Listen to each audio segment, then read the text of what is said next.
Hi guys, welcome to my YouTube channel. जैसे कि दोस्तों आप देख रहे हो कि यहाँ पर दो आयरन सिरप रखी हुई हैं और फाइनली आज की इस वीडियो में आपको बताने वाला हूँ कि इन दोनों आयरन सिरप में कौन सी बेस्ट आयरन सिरप है। जैसे कि यहाँ पर रखी हुई है डेक्सोरेंस सिरप रखी हुई है और दूसरे नंबर पर विटकोफॉल सिरप रखी हुई है। तो फाइनली जो है मैं आपको बताने वाला हूँ कि इन दोनों सिरप में से कौन सी बेस्ट सिरप है। लेकिन दोस्तों उससे पहले मैं इन दोनों सिरप के बेनिफिट्स कवर कर देता हूँ कि इन दोनों सिरप के आखिर बेनिफिट्स क्या होते हैं।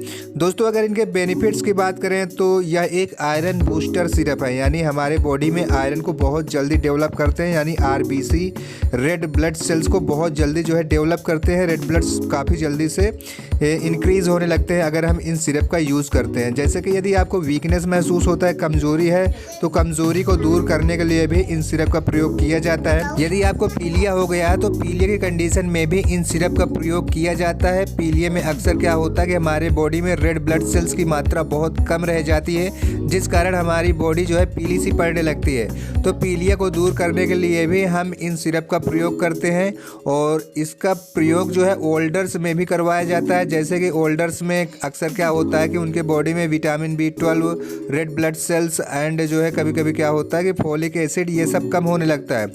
तो ओल्डर्स के लिए भी यह काफ़ी जो है बेहतर होता है, क्योंकि ओल्डर्स में ब्लड बहुत ही कम मात्रा में बनता है। तो ब्लड को बूस्ट करने के लिए इनका प्रयोग हम ओल्डर्स में भी करवाते हैं। और कभी कभी दोस्तों देखा गया कि अस्थमा रोगियों में भी क्या होता है कि उनको वीकनेस आ जाती है, कमजोरी आ जाती है, जिस कारण उनको बहुत ज़्यादा चक्कर भी महसूस होते हैं, सांस लेने में प्रॉब्लम भी होती है। तो हम जो है अस्थमा रोगियों को भी इन सिरप का प्रयोग करवा सकते हैं। और गाइज आपको बता दूं कि जैसे कि किसी महिला की सर्जरी होती है, ऑपरेशन के बाद महिला थोड़ी वीक हो जाती है, कमज़ोर होने लगती हैं, तो वैसी कंडीशन में सर्जरी के बाद भी इन सिरप का प्रयोग ताकत के लिए करवाया जाता है। और दोस्तों आपको बता दूं कि इन सिरप का प्रयोग डेक्सोरेंज एंड विटकोफॉल सिरप में से किसी एक सिरप का प्रयोग आप प्रेग्नेंट लेडी को भी करवा सकते हैं, क्योंकि प्रेग्नेंट लेडीज़ में अक्सर iron, folic acid and vitamin B12 की कमी होने लगती है। तो उन कंडीशन में आप प्रेग्नेंट लेडीज़ के लिए भी ये सिरप काफ़ी ज़्यादा फायदेमंद होती है। और दोस्तों बहुत सारे लोगों में देखने को मिलता है कि उनका बीपी लेवल कम रहता है वीकनेस की वजह से, तो उन कंडीशन में भी यह सिरप काफ़ी फायदेमंद होती हैं।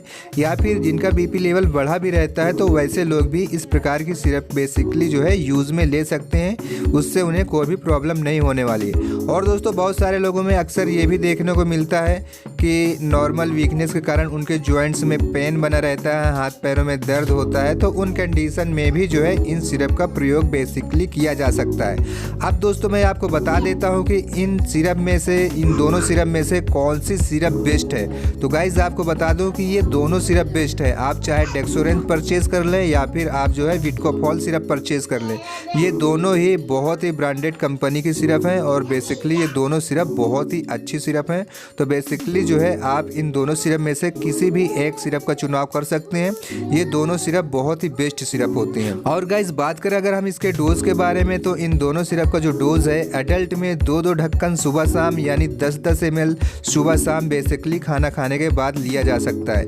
यदि बच्चा मिनिमम 6 साल का हो चुका है, तो यदि 6 साल के बाद आप इन सिरप का प्रयोग करवाना चाहते हैं छोटे बच्चों को, तो उस कंडीशन में यदि बच्चा 6 साल का हो गया है तो 5 ml सुबह शाम बच्चे को भी दिया जा सकता है। अगर दोस्तों हम बात करें इनके साइड इफ़ेक्ट के बारे में, तो वैसे तो इनके साइड इफ़ेक्ट देखने को नहीं मिलते हैं, लेकिन फिर भी यदि आपके पेट में मरोड़ होता है, आपको जी जैसा मिचलाता है, या फिर आपको थोड़ा सा एलर्जी जैसा महसूस होता है, या फिर आपकी स्किन में चट्टे पड़ जाते हैं या खुजलाहट महसूस होती है को यूज़ करने के बाद में, तो उस कंडीशन में एक बार अपने डॉक्टर से कंसल्ट जरूर करना चाहिए। वैसे तो ऐसे जो है साइनो सिम्टम्स बहुत ही कम देखने को पेशेंट के अंदर मिलते हैं और इनके साइड इफ़ेक्ट जो है वो एकदम ना के बराबर होते हैं। अगर दोस्तों हम बात करें इनके प्राइस के बारे में, तो डेक्सोरेंज का इस समय प्राइस जो है 174 रुपये चल रहा है और विटकोफॉल सिरप का प्राइस जो है वो 130-140 रुपये के आसपास है। सो गाइज आई होप ये वीडियो आपको पसंद आया होगा। वीडियो पसंद आया तो प्लीज़ इसे लाइक कीजिए, अपने दोस्तों के साथ ज़्यादा से ज़्यादा शेयर कीजिए। यदि फिर भी आपके मन में कोई कन्फ्यूज़न है, कोई सवाल है, तो बेशक आप हमें कमेंट बॉक्स में कमेंट करके अपने सवाल पूछ सकते हैं। तो फिर मिलता हूँ मैं अपने नेक्स्ट वीडियो में, तब तक के लिए धन्यवाद एंड बाय बाय।